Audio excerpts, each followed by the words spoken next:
లాభం మరియు నష్టం. లాభం అమ్మిన వెల మైనస్ కొన్న వెల. అమ్మిన వెల మైనస్ కొన్న వెల. ఒక వస్తువు కొన్న వెల కంటే అమ్మిన వెల ఎక్కువ అయితే లాభం వస్తుంది.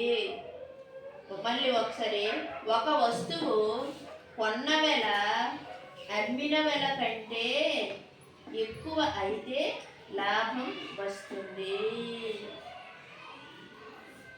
ఇక్కడ పైన అమ్మిన వెల మైనస్ కొన్న వెల.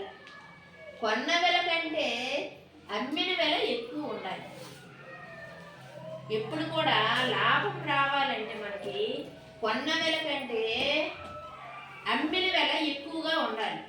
ఉదాహరణకి ఇక్కడ ఒక సైకిల్ 60,000కి 6,000కి అమ్మాం.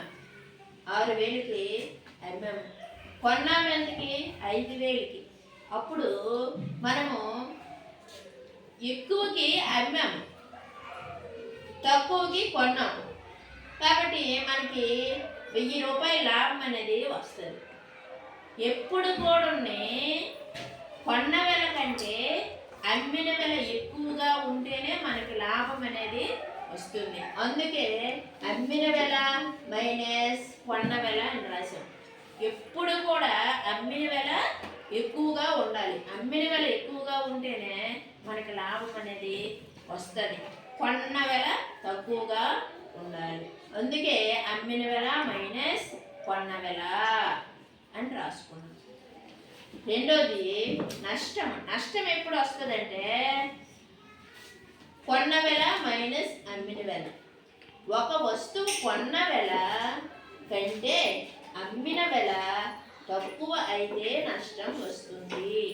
ఏదైనా మనము ఒక వస్తువు కొన్న వెల కంటే అమ్మిన వెల తక్కువ అయితే నష్టం వస్తుంది. అమ్మిన వెల తక్కువగా ఉండాలి, కొన్న వెల ఎక్కువగా ఉండాలి. కొన్న వెల 9,000కి ఒక మొబైల్ ఫోన్ కొన్నాము. అమ్మడము 7,000కి అమ్మాము. అంటే ఏంటి? కొనడము ఎక్కువ కొన్నాము, అమ్మడము తక్కువకి అమ్మాము. అలాంటప్పుడు మనకి 2,000 నష్టం అనేది వస్తుంది.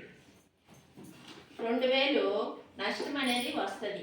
అది ఎలాగంటే మనకి తక్కువ ఉండాలి. అమ్మిన వెల అనేది తక్కువ అయిపోతే కొన్న వెల కంటే మనకి నష్టం అనేది వస్తుంది.